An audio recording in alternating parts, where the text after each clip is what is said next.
La guerra moderna, hoy en día, se basa realmente en tres elementos principales. Está la guerra con drones, tanto ofensiva como defensiva. Están los misiles ofensivos y los misiles defensivos. Y si no tienes capacidad en los tres ámbitos, vas a estar en serios problemas cuando se trate de una guerra moderna.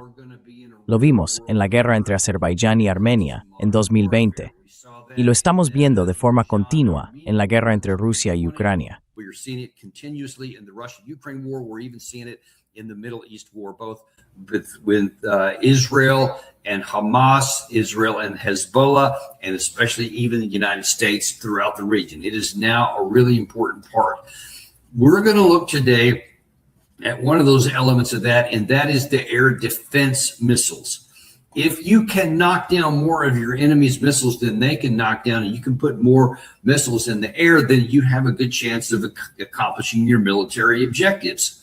But if you can't defend against either drones or incoming missiles to a sufficient degree, you are going to be in a world of hurt. And that is where we are right now. The United States tells everybody, and Israel tells everybody, that the U.S. is knocking down somewhere around 90% of even missiles, incoming missiles, whether it's with the PAC-3, the THAAD, Every arrow threats obrei stemma cúpula goinizang. Iron Dome situation system in Israel.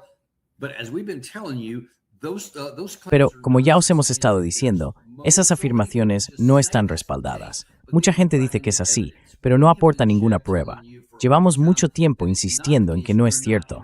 No estamos interceptando ni de lejos esa cantidad. Y hoy tenemos de nuevo con nosotros a Ted Postol, exprofesor del Instituto Tecnológico de Massachusetts, el MIT, que va a presentarnos las pruebas reales de las que disponemos. Primero vamos a situar su credibilidad y su reputación, mostrando que realizó un estudio similar durante la Guerra del Golfo en la Operación Tormenta del Desierto en 1991. Va a aplicar esas mismas capacidades de análisis y ese mismo marco de trabajo para examinar la Guerra del Golfo actual. Y os adelanto que os va a sorprender la información que vamos a compartir hoy con vosotros. Adelante, Ted Postol.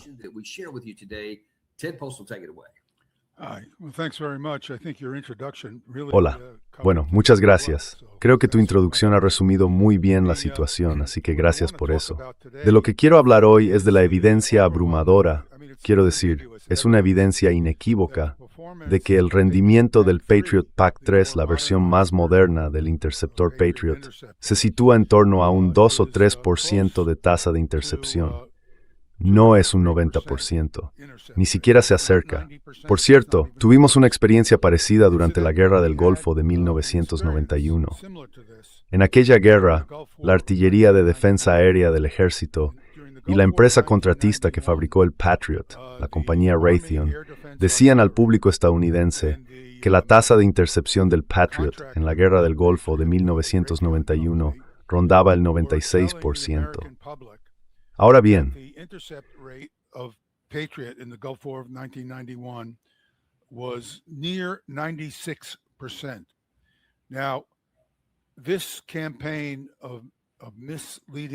esta campaña de desinformación, o mejor dicho, de mentiras, porque tenían que saberlo, sabían perfectamente lo que estaban haciendo. Esta campaña de desinformación llegó incluso a engañar al secretario de Defensa, Dick Cheney, y al presidente de los Estados Unidos, George H.W. Bush, haciéndoles creer que el sistema Patriot estaba funcionando realmente durante la Guerra del Golfo de 1991. Ambos descubrieron que no era así cuando se reunieron con el ministro de Defensa de Israel, que les dijo en una reunión, creo que fue en febrero del 92, que el Patriot no estaba funcionando en absoluto. Y se quedaron sorprendidos.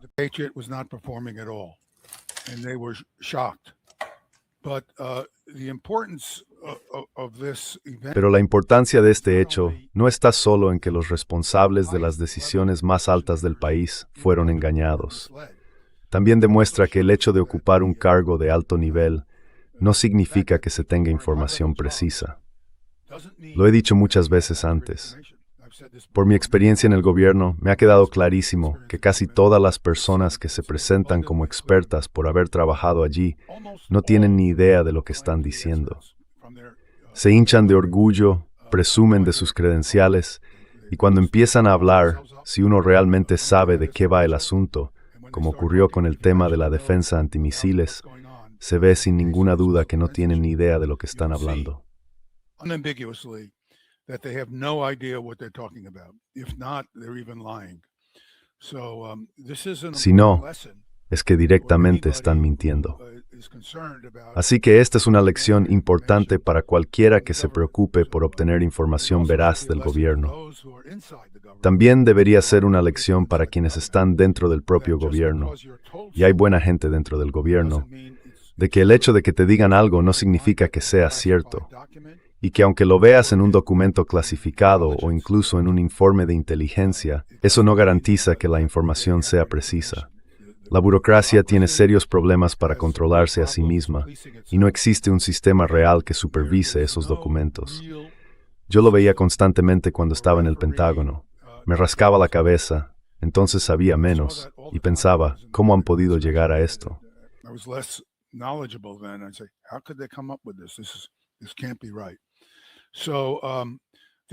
Esto no puede estar bien. Así que estos son puntos importantes que hay que tener en cuenta, porque se pueden cometer errores nacionales desastrosos por parte de personas que para el estadounidense medio fuera del gobierno parecen saber lo que hacen, cuando en realidad no es así.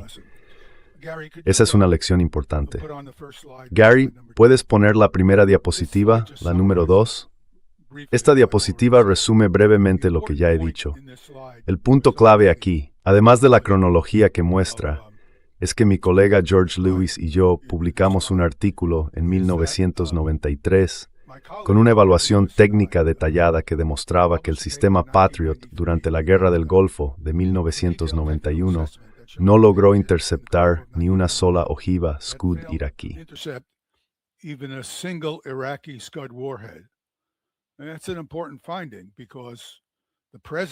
Y ese es un hallazgo importante porque el presidente y el secretario de Defensa fueron llevados a creer que la tasa de interceptación era del 96%. En aquel momento no era necesariamente difícil ocultar la situación, porque el número de ataques con misiles Scud contra Israel rondaba los 40 más o menos. Así que era un número pequeño de Scuds. Cada Scud tenía una cabeza explosiva de unas 300 libras, es decir, unos 150 kilos. Así que esas cabezas eran casi 10 veces más ligeras que las que estamos viendo ahora en los misiles lanzados por Irán. Y además, eran muy pocos y se lanzaron a lo largo de un periodo de más de un mes.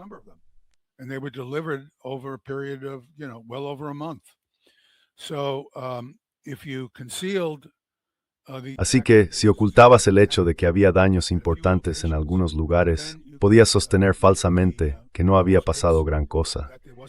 Eso, en la situación actual, es mucho más difícil de esconder, porque ahora estamos hablando de cientos o incluso miles de misiles balísticos con cabezas de guerra mucho más grandes y con capacidades mayores, ya que son más precisos. Además, cuentan con distintos sistemas de contramedidas que les ayudan a alcanzar sus objetivos. Así que la conclusión clave, que finalmente se confirmó 6 años después de nuestro artículo, por un comité de la Sociedad Americana de Física, que podría haber hecho esa revisión en 5 o 6 días o en 5 o 6 semanas en lugar de 5 o 6 años, fue que, como se mencionaba en la diapositiva que acabamos de ver,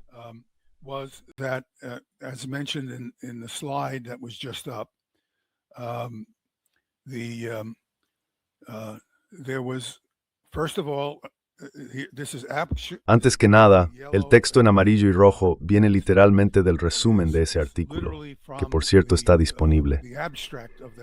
Y decía que había una contradicción absoluta entre las puntuaciones del ejército sobre el rendimiento del sistema Patriot durante la Guerra del Golfo, en todos los enfrentamientos, y las puntuaciones basadas en los datos de vídeo. Es decir, los videos mostraban una tasa de interceptación completamente distinta a la que afirmaba el ejército. El segundo punto, que quizás sea aún más importante, es que concluyeron que, Básicamente, la información que obtuvimos de las grabaciones de video era correcta y que el ejército debería haber utilizado esos datos en sus estudios sobre el rendimiento del Patriot para entender lo que realmente ocurrió. Así que estamos en esta situación. Perdona, Dan. No te oigo bien. I'm sorry. I can't hear you, Dan. Oh, sorry about that. Okay, that's So when you're Perdona por eso. that's what Entonces, cuando vas a... Eso fue lo que hiciste y descubriste en la guerra del Golfo Pérsico. Has hablado de la diferencia en las cargas útiles y todo eso en esta guerra actual. Pero uno de los argumentos que he oído a algunas personas es que, bueno, sí, pero aquello era el PAC-2 y fue hace tiempo. Y claro, los misiles ofensivos han avanzado, pero también lo han hecho los misiles defensivos. Así que esta vez, en realidad están funcionando mejor. ¿Qué opinas de eso? this time they're actually performing up. What do you say to that? Well, I'm saying the video evidence. Bueno, lo que digo es que hay pruebas en vídeo del PAC-2 y del PAC-3, porque se están utilizando PAC-2. En un momento te voy a mostrar un fragmento de vídeo donde se usa un PAC-2, y puedo explicarte cómo sabemos que es un PAC-2 y no un PAC-3. De hecho, vamos a verlo ahora mismo. Gary, ¿puedes ir a la diapositiva 68? Gary, could you go to slide 6?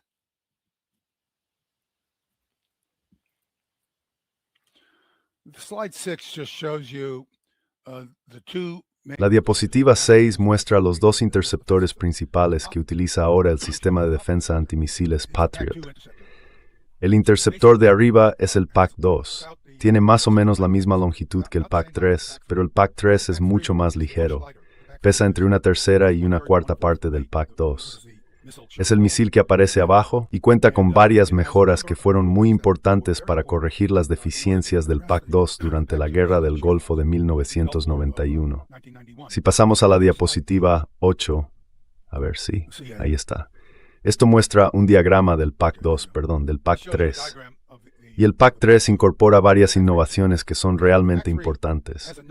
Primero, si miráis esta zona delantera, a la izquierda, que tiene un tono ligeramente azulado, era bracet pues mineridad es el interceptor. That's showing you a radar system, which is inside the interceptor. The interceptor has a radar. It's known as. El interceptor lleva un radar. Se conoce como radar de banda K, con una longitud de onda de 1 centímetro para quienes estén familiarizados con esa denominación. Y este radar de frecuencia muy alta, de frecuencia extremadamente alta, quizá de unos 30 gigahercios, se utiliza ante todo porque hay que emplear frecuencias tan elevadas cuando la antena del radar está limitada a la parte frontal del misil. Como la antena es muy pequeña, no puede formar un haz muy estrecho a menos que la señal del radar que emite tenga una longitud de onda muy corta. Si no, no puede generar un haz direccional. Si pasamos a la diapositiva 9, se puede ver cómo funciona básicamente este radar. El radar emite dos haces que están desplazados uno respecto al otro, y al observar la diferencia de intensidad entre un haz y el otro,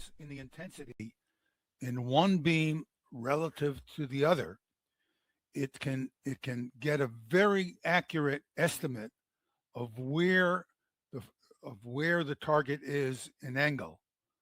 It gets a much more accurate estimate of where the target obtiene una estimación mucho más precisa del ángulo en el que está el objetivo que la que puede conseguir con el haz. De hecho, normalmente se logra una precisión en el ángulo 10 o 20 veces mayor que el ancho de un solo haz. Así que esta técnica de resolución transversal es muy eficaz para obtener mediciones angulares muy precisas. Este radar tan avanzado intenta localizar la parte delantera del objetivo que se aproxima. Ahora bien, hay varios problemas que son bastante serios y fundamentales. Para empezar, la parte delantera del objetivo es un punto o una zona redondeada, lo que sería el cono de la nariz, la punta, y eso refleja casi nada de radar. Así que puede que sepas más o menos desde qué ángulo se acerca el objetivo, el misil entrante, pero no sabes dónde está exactamente la parte delantera.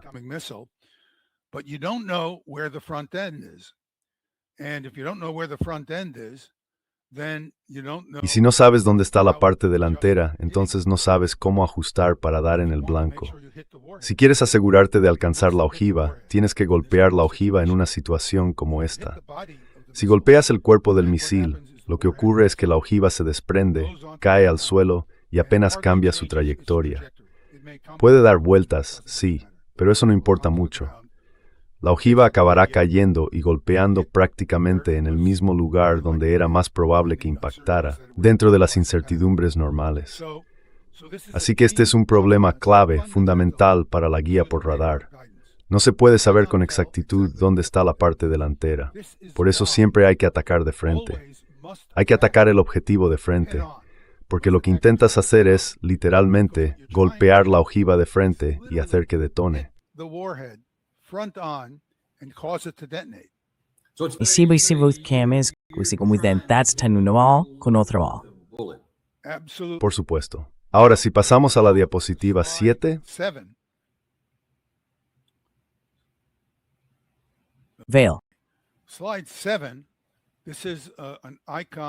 diapositiva 7. Este icono muestra el interceptor Patriot PAC-2 frente a un objetivo Scud, como en la Guerra del Golfo de 1991. En este diagrama se ve un interceptor Patriot que viene desde la izquierda y se aproxima a un Scud.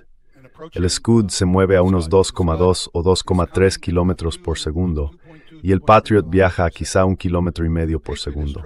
Así que la velocidad de cruce total supera los 3,5 kilómetros por segundo. Este es un punto muy importante. Ahora podéis ver todas esas flechas que salen de la parte trasera del interceptor Patriot a la izquierda.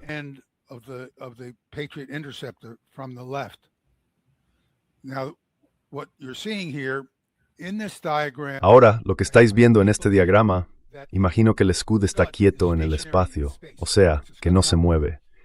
Pero el Patriot se acerca a una velocidad de 3,5 kilómetros por segundo. Eso simula la velocidad de cruce. Las flechas que veis muestran el movimiento de los fragmentos de la cabeza explosiva, que al estallar deberían dañar el Scud y destruir su carga. Estos fragmentos son de acero, generados por la propia explosión. Se desplazan a una velocidad de casi 2 kilómetros por segundo. Pero recordad, la velocidad de cruce es de 3,5 kilómetros por segundo.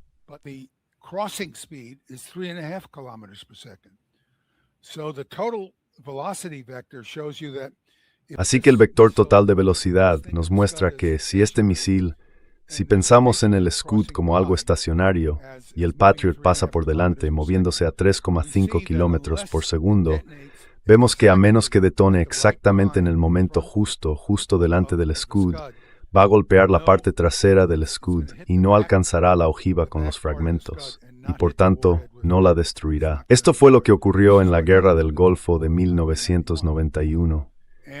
Y fue porque no podían localizar la parte delantera del Scud con el sistema de radar, ya que el Patriot llevaba un radar orientado lateralmente.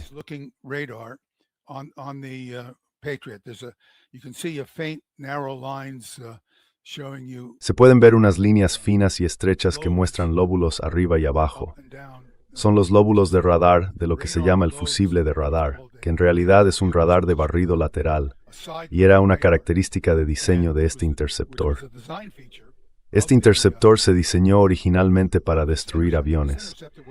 Así que si miras hacia un lado y pasas cerca de un avión, vas a verlo. Vas a volar por debajo del ala o vas a ver el fuselaje del avión, y entonces se va a detonar. Y esos fragmentos no se van a desviar en la dirección en la que se mueven, porque el avión viaja a unos 250 o 300 metros por segundo. Exacto. Y tus fragmentos viajan a 2 kilómetros por segundo. Vas a destrozar ese avión en pedazos. Así que, en base PAC-2 completamente inessueth contra grandes sistemas morales. Al que es así, el PAC-2 sigue siendo bastante grave. Tanto el PAC-2 como el PAC-3 son muy eficaces contra aviones, y el sistema Patriot podría tener una gran utilidad en el futuro si encontramos la manera de seguir utilizándolo. Y ahora explicaré por qué eso es una cuestión.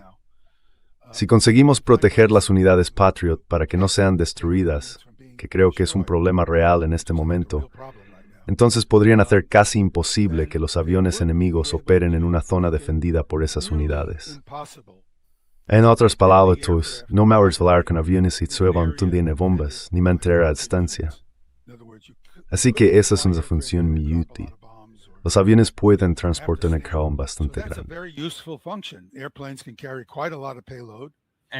Mientras eso sea lo que intenta hacer el enemigo, traer aviones. Claro, si tienes drones, también será muy eficaz contra drones. Pero el interceptor Patriot PAC-2 te cuesta $1 millón. El Patriot PAC-3 te cuesta 4 millones. Y un dron cuesta 20 o 30 mil. Así que, aunque seas muy rico, tendrías que ser extremadamente rico para poder enfrentarte a miles o decenas de miles de drones atacando tu defensa aérea. Esto plantea dudas muy serias sobre si las defensas aéreas pueden realmente sobrevivir. En fin, por mordor históricos más una característica. Perdona, Ted. Digo antes de que his sistema, I think. And I'm sorry, Ted, real quick before you leave that topic. Adelante. ¿Tienes una idea de cuántos PAC-2 tenemos en nuestro inventario? Y me refiero a los misiles interceptores. Interceptor missiles.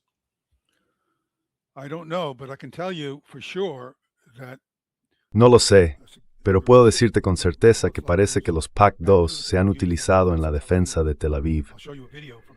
Te voy a mostrar un video de Tel Aviv. Este es el primer video que voy a enseñar a Gary. Así que pasemos a la diapositiva 4 y luego volveremos al primer video.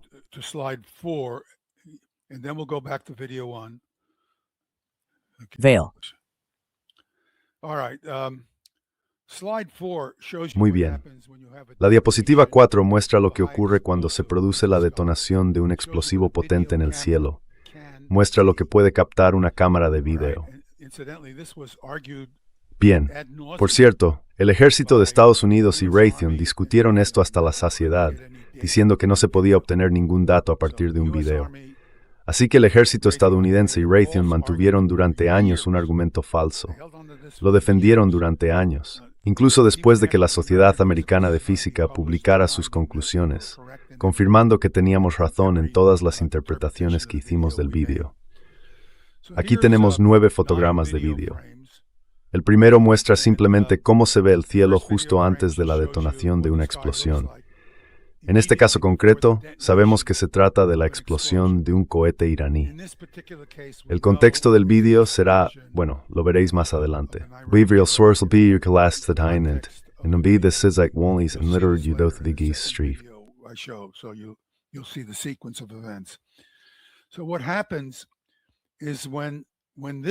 Entonces, lo que pasa es que cuando ese cohete iraní fue alcanzado por delante, cuando un Patriot PAC-3, no un PAC-2, un PAC-3, impactó en la parte frontal de ese misil balístico de alcance medio, detonó la cabeza de guerra. Esa cabeza de guerra pesa quizá unos 1000 kilos, algo así. Los gases explosivos generados por el alto explosivo alcanzaron casi 5000 grados Kelvin. Bueno, la superficie del Sol está a unos 6000 grados Kelvin, así que emite muchísima luz, pero solo durante un intervalo de tiempo extremadamente corto. Así que si el vídeo tiene entre 25 y 30 fotogramas por segundo, cada fotograma dura unos 33 a 40 milisegundos. Es decir, un tiempo de exposición muy largo en comparación con el brevísimo instante en que se genera esa enorme cantidad de luz. Pero lo que ocurre es que ya sabes, la apertura de la cámara per gravitas durante 40 milisegundos. The aperture's open for 40 seconds. During that 40 seconds, there's a flash of light that blinds. Durante esos 40 milisegundos hay un destello de luz que deslumbra, que llena el plano focal, y eso es lo que estás viendo. No estás viendo. La resolución temporal no es de 1 milisegundo, como ocurre con la explosión.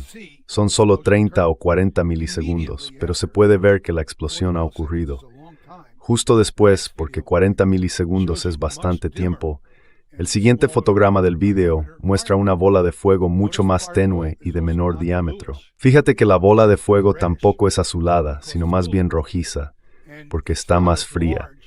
Y no es tan grande porque los píxeles del plano focal de la cámara no están saturados por la enorme cantidad de luz que se dispersa dentro del objetivo. Así que lo que ves ahora es una bola de fuego algo más pequeña, mucho más pequeña. Much smaller fireball. What you next see is a slightly larger Lo siguiente que se ve es una bola de fuego un poco más grande. Lo que está ocurriendo aquí es que cuando se produce la explosión, se generan gases calientes y muchas partículas. Hay muchas partículas oxidadas asociadas a la detonación de un explosivo potente, y esas partículas son expulsadas junto con los gases calientes. Estas partículas alcanzan una temperatura muy alta, están incandescentes y emiten luz. Así que, a medida que la bola de fuego, es decir, las partículas luminosas, se expanden hacia afuera, la bola de fuego parece aumentar de diámetro. Y eso es lo que estamos viendo. Después, con el paso del tiempo, si observamos los siguientes fotogramas del video, las partículas se estabilizan, quedan suspendidas en el aire, pero siguen calientes y empiezan a enfriarse.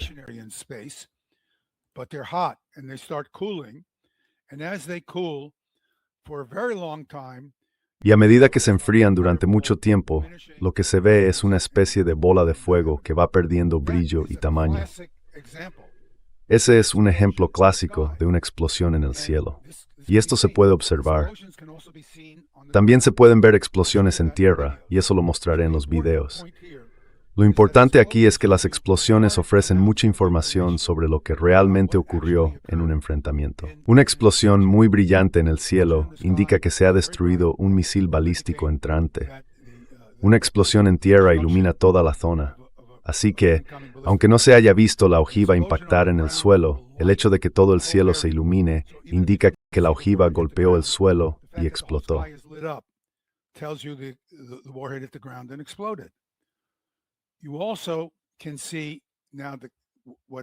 Ahora también se puede ver que lo que pasa con el Patriot es diferente, y eso es justo lo que vamos a ver en el primer video que vamos a mostrar. El Patriot Pack-2 lleva una cabeza de guerra en su interior. El Patriot Pack-3, en cambio, no tiene una gran cabeza de guerra. El Patriot Pack-3 destruye su objetivo golpeándolo directamente. El Patriot Pack-2 intenta destruir su objetivo lanzando todo tipo de fragmentos de acero contra él. Por eso puede haber cierta confusión si el Patriot Pack-2 explota en el aire y falla el objetivo. Pero resulta que eso no es un problema, porque se puede ver cómo el objetivo sigue su trayectoria. Si el objetivo queda destruido,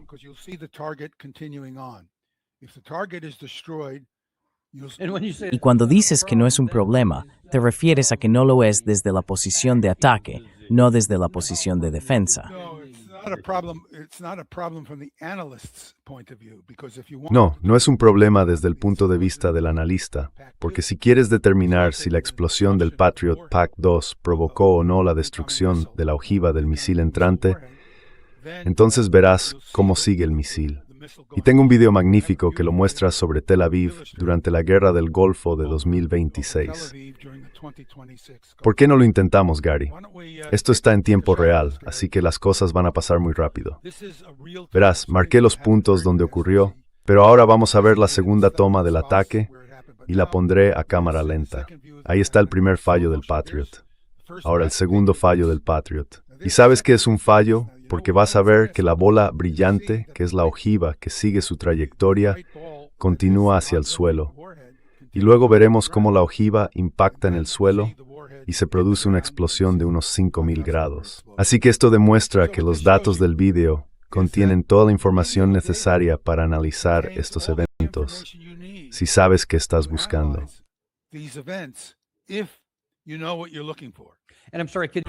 Puedes amplitud navgavartis en impactes en este video.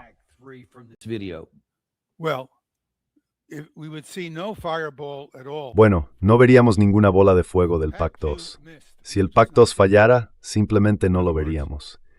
Es decir, si los interceptores 1 y 2 fueran Pack-3, no los habríamos visto en absoluto, porque ambos fallaron. Lo que veríamos si impactaran sería una gran bola de fuego, y ahora os lo mostraré. Así que aunque no podamos ver la explosión de un Pack-3, porque no tiene una gran cabeza explosiva, sí podemos ver el resultado de su intento de interceptación. En realidad, apenas vemos los Pack-3. Solo los vemos cuando están en vuelo, cuando están propulsados, porque se distingue claramente la luz brillante de su estela. Pero una vez que se apaga el motor y planean durante un buen rato mientras planean y maniobran, ya no podemos verlos.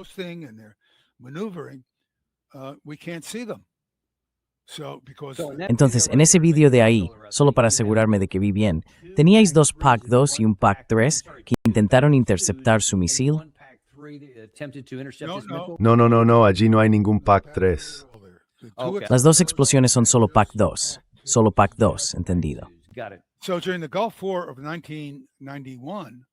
Durante la Guerra del Golfo de 1991, la prensa miraba al cielo y veía esas bolas de fuego de los misiles Patriot PAC-2 y decían, interceptaciones, interceptaciones, interceptaciones.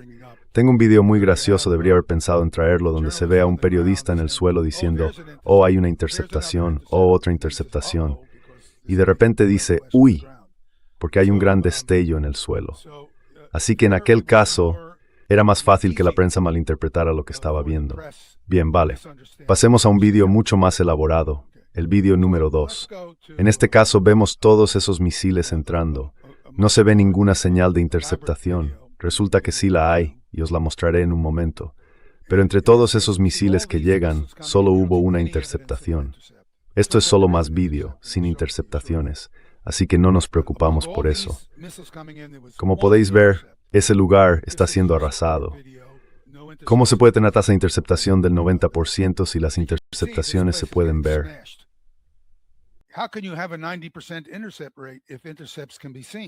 Sí. Mira, vamos a enseñarte una intercepción ahora.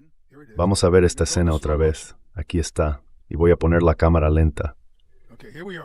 Bien, aquí estamos. Se ven 3 intercepciones, misiles balísticos que se acercan.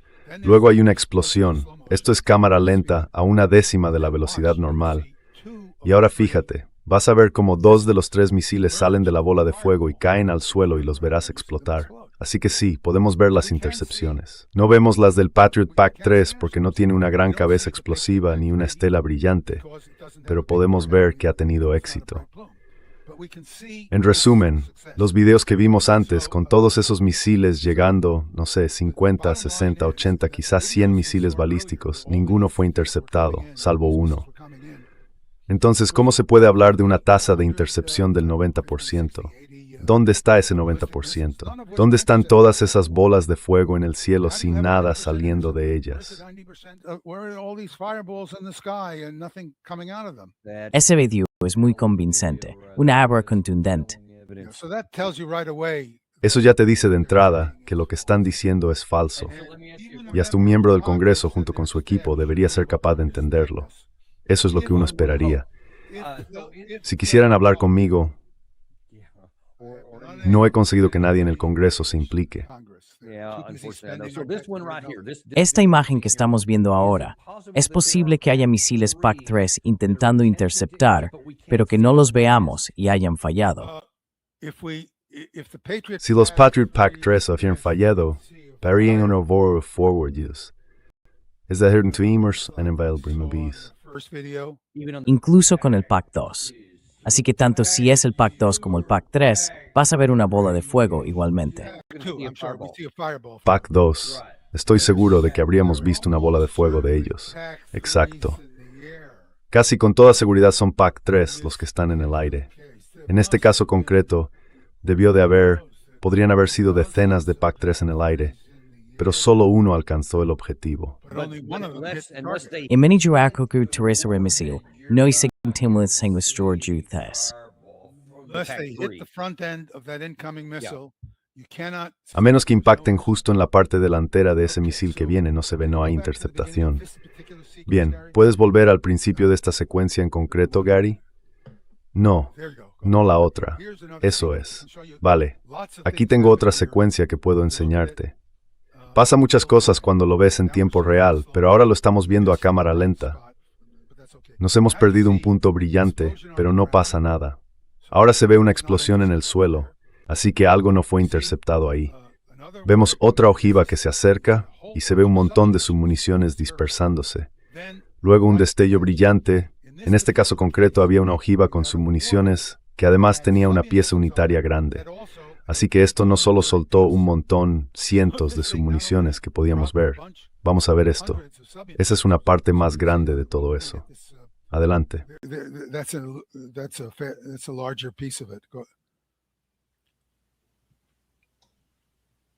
All right, well, De acuerdo, vamos a verlo otra vez. ¿Querías volver atrás o querías seguirte? no, just keep it at what it's doing, and then you're going to see No, déjalo tal como está y luego verás una versión ampliada. Bien, ahí está la explosión en tierra iluminando las nubes desde abajo, y ahí se ve la fragmentación y la dispersión de las submuniciones. Ahí está la ojiva, puedes verla abajo, cayendo al suelo y explotando. Muy bien, y si seguimos mirando un poco más, veremos otra explosión en tierra. No vemos el impacto en sí, pero si vemos la explosión en el suelo, significa que no fue interceptado. Así que ahí lo tienes, hubo 4 explosiones en tierra, sin interceptaciones en este caso. Eso ya te lo dice todo. Bien, aquí está ampliado y a una velocidad más lenta, y puedes verlo claramente. Cada uno de esos puntos de luz son pequeñas submuniciones. Esas son submuniciones. Son pequeñas municiones explosivas que pueden golpear el suelo y estallar, como las municiones antipersona. No son municiones grandes ni pesadas. Luego ves la explosión aquí, y después ves caer las submuniciones, que están al rojo vivo. Ahora aquí tenemos un intento de lanzamiento de misil que no tuvo éxito. Y después tenemos otro ejemplo de una intercepción que sí se produjo. Lo veremos en un momento. Ahí está. Esa fue una intercepción de un PAC-3. Se ve la bola de fuego. Era grande. Luego se hace más pequeña, pero se mantiene. Es una gran explosión en el cielo, causada por la detonación de la cabeza de guerra del misil balístico. No se ve nada del PAC-3, salvo el hecho de que hizo detonar esa cabeza de guerra. Así que la detonación de la cabeza de guerra fue, bueno, podemos evaluarla, podemos puntuarla, pero mientras tanto todas esas otras cosas no han sido interceptadas.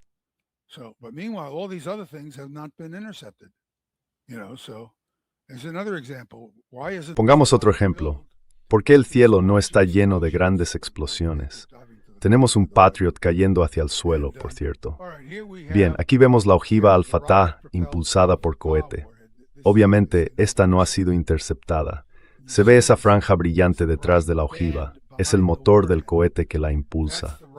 Después de ver los vídeos, os enseñaré algunas imágenes de la ojiva Al-Fatah impulsada por cohete, solo para que os hagáis una idea, porque las contramedidas son ahora realmente importantes. Aquí vemos un objeto que de repente cambia de dirección. Sabes que está cambiando de dirección porque el suelo también debería moverse de golpe. Así que no es la cámara la que se mueve, es el objeto el que cambia de dirección. Eso es lo que estás viendo. Y aquí tenemos un objeto que literalmente está girando en espiral. ¿De verdad crees que vas a darle con un PAC-3? No tienes ninguna posibilidad de acertarle. ¿Y eso es una espiral intencionada o es porque es una espiral intencionada?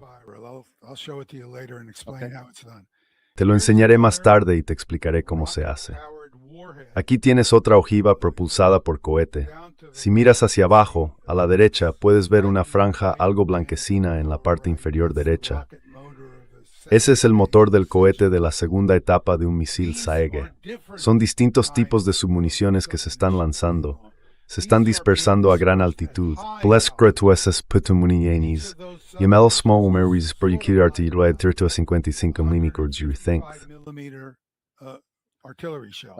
Como un ICM, ¿verdad? ¿Qué es eso, un ICM?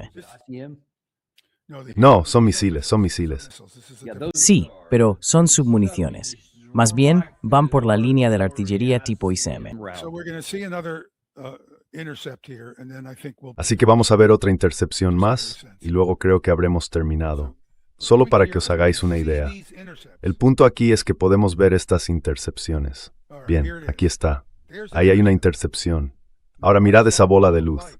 No se ve nada moviéndose después de la bola de luz. No hay nada que continúe. En la otra situación vimos una bola de luz y algo que pasaba a través de ella. Eso era porque el misil no había sido destruido. Así que todo lo que necesitamos para determinar si ha ocurrido o no una intercepción está disponible en las propias intercepciones. Mi pregunta es para el gobierno de Estados Unidos, para el gobierno israelí y para las empresas Raytheon y Lockheed Martin. ¿Dónde están las pruebas de que habéis tenido intercepciones?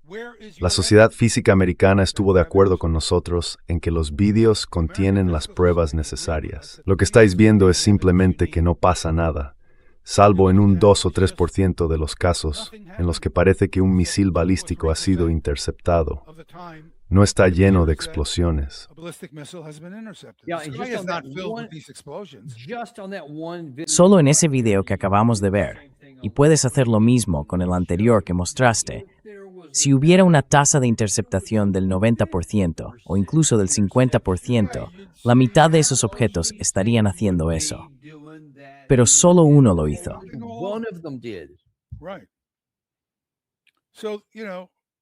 Vale. Entonces, ¿dónde están los datos? Ya lo mencioné en la última conversación que tuve. He estado hablando con gente, con algunos servidores leales de sus gobiernos, tanto en Europa como en Estados Unidos. Soldados que creen que su trabajo es defender el país, no mentir por los políticos. Y lo que me han contado es muy preocupante. Todos ellos, sin excepción, de distintas instituciones y de distintos países, me han dicho lo mismo, que no tienen ningún dato sobre el rendimiento del sistema Patriot, aparte de unas diapositivas de los contratistas que aseguran una tasa de interceptación del 90%. Ahora bien, si el Congreso va en serio, y tengo mis dudas de que lo esté, si hay algún asistente del Congreso escuchando, por favor que me llame. Les prometo que atenderé su llamada. I promise you I'll take your phone call. I'll be very polite. Voy a ser muy educado.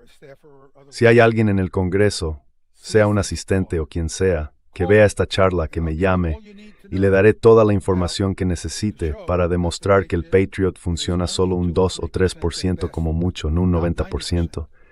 Y también le daré preguntas que puede hacer a los contratistas. Por ejemplo, les dije a todos ellos, aunque ninguno tiene la fuerza necesaria, por desgracia. Ya sabes, hace falta un general de 4 estrellas que lamentablemente hoy en día está más metido en política que en su trabajo como militar. Hace falta alguien con peso, con autoridad, que diga necesito estos datos del contratista. Y no son datos confidenciales. Estamos pagando por esa información. Compramos este sistema, lo estamos pagando. Así que danos esos malditos datos. No debería haber ninguna duda de que podemos obtener esa información.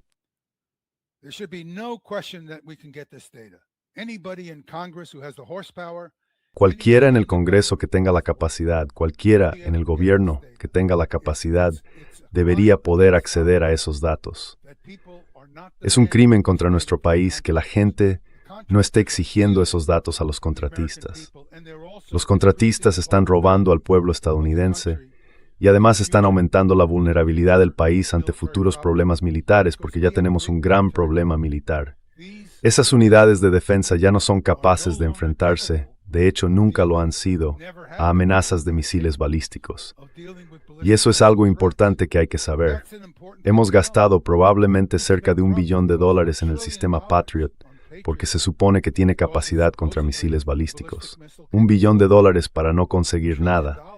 Y vamos a gastar otro $1 billón más si los contratistas se salen con la suya. Es indignante.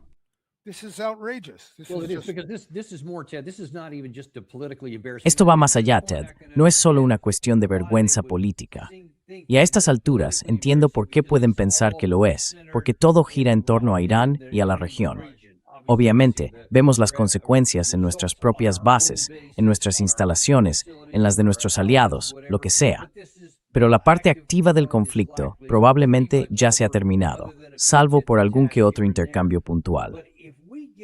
Ahora bien, si entramos en una guerra real contra un adversario como Rusia, como China, o incluso como Corea del Norte, que sin duda tiene un gran número de misiles, o si volvemos a enfrentarnos con Irán y atacan otros objetivos fuera del alcance actual, podríamos encontrarnos en una situación muy grave, casi, si no completamente, indefensos, o algo muy parecido.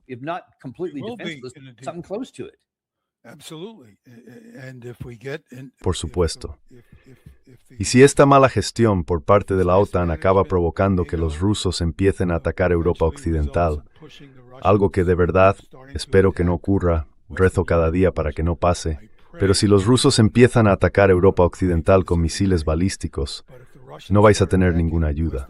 No vais a tener ninguna defensa frente a esos misiles balísticos. Ninguno. Cero. Así que los europeos occidentales que están gritando que quieren una guerra con Rusia deberían pensárselo más de 2 veces, o incluso más de 3, antes de meterse en una guerra con Rusia en la que caigan misiles balísticos sobre Europa Occidental. Por cierto, déjame añadir algo, ya que Gary ha mencionado ese tema. Está hablando de los sistemas THAAD. ¿Tienes algún dato que muestre si hay alguna diferencia entre la interceptación del THAAD y la del PAC-3?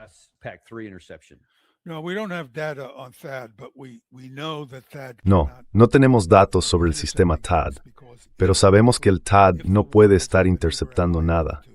Porque si las ojivas pueden maniobrar a gran altitud, entonces el THAAD no puede interceptarlas en absoluto.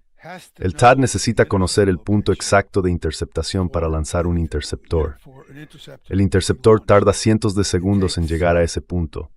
Y si la ojiva maniobra un poco durante ese intervalo de unos 100 segundos, cuando el interceptor llegue al punto de interceptación, no podrá ajustar su trayectoria lo suficiente como para alcanzarla. Así que por las propias características de las ojivas, sabemos que ese sistema no puede funcionar.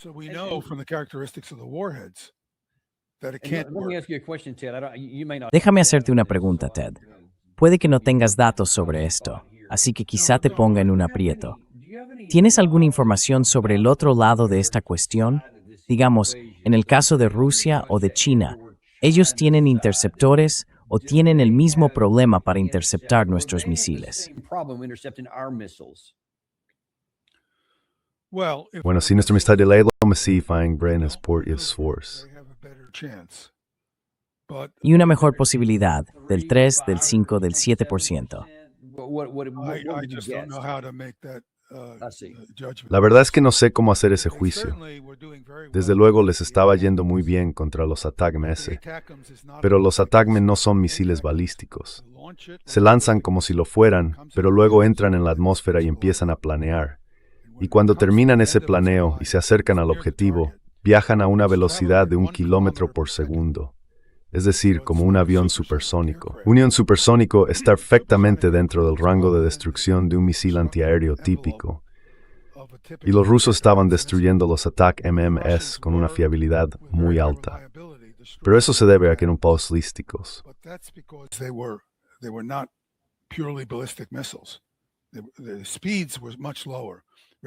Las velocidades eran mucho más bajas.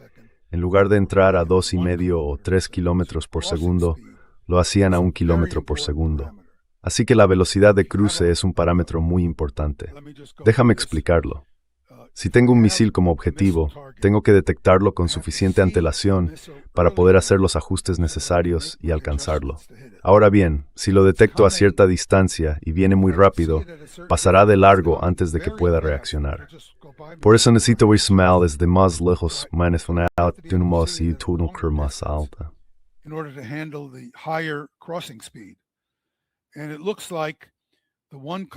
Parece que una velocidad de cruce de alrededor de 1 kilómetro por segundo es más o menos el límite de lo que pueden hacer estos interceptores de defensa aérea modificados. Pero cuando llegas a 2,5, 3 kilómetros por segundo, bueno, en realidad esas velocidades de cruce no están tan limitadas. Las velocidades de cruce son de unos 4 kilómetros por segundo. Porque si yo entro en Israel a 3 kilómetros por segundo y mi interceptor va a 1,5, la velocidad de cruce es de 4,5 kilómetros por segundo. Así que ya ves, no es nada fácil para el interceptor. Tenemos un problema serio.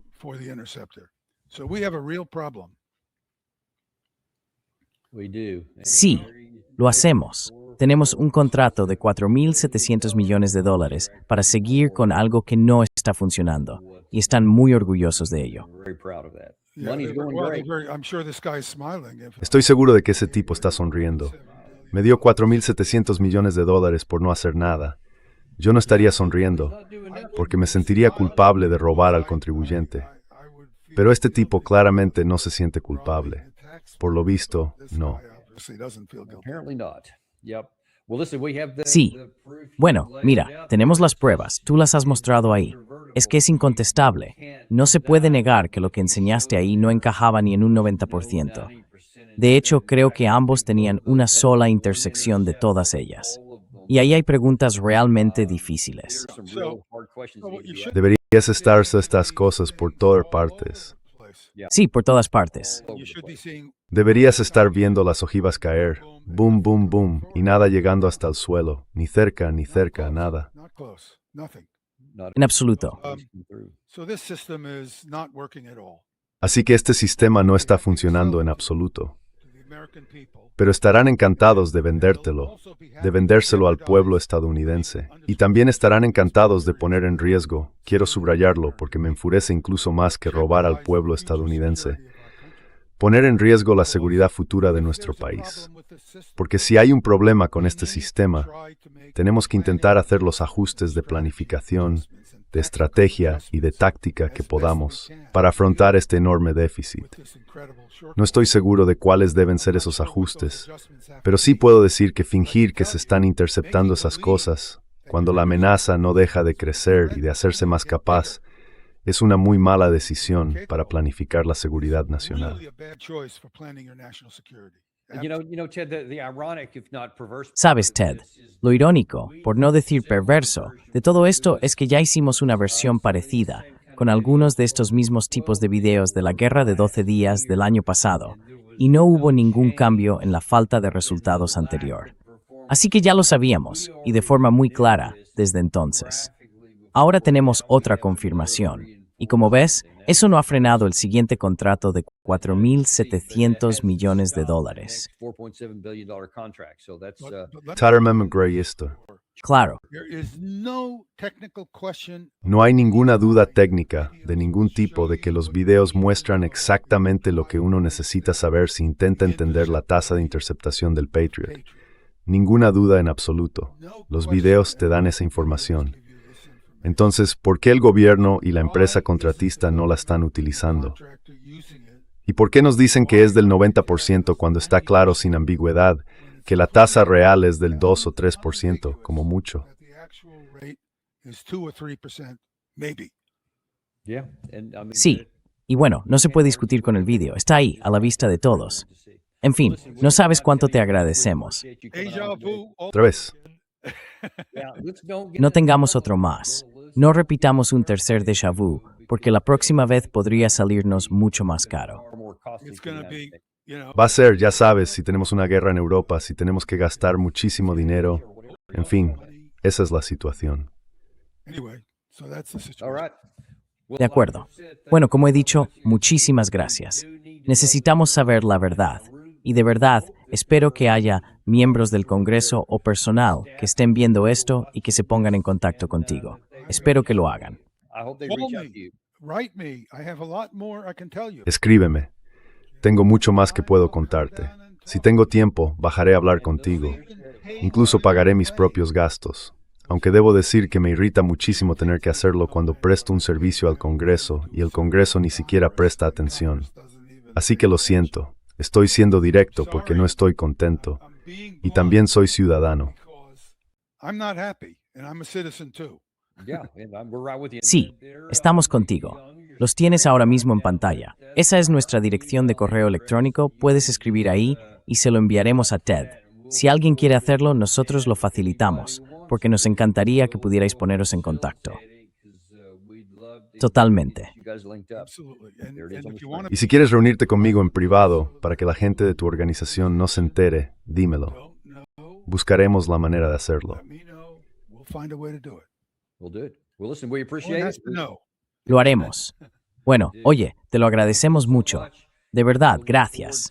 Y esperamos verte en el próximo episodio de Daniel Davis Deep Dive, que será a las 2 en punto, donde hoy estará con nosotros Ana Kasparian. Nunca querrás perderte lo que tiene que decir y vamos a hablar de algunos de los aspectos políticos que están ocurriendo en estas negociaciones con Irán. Muchas gracias y nos vemos a las 2 en Daniel Davis Deep Dive. Ya sabes, no intento convencerte de que compres oro ni decirte cómo gestionar tu cartera de acciones, pero hay una forma en la que puedes ayudarnos. Suscríbete, dale al me gusta y comparte esto con alguien a quien quieras. Like button and share this with somebody you love.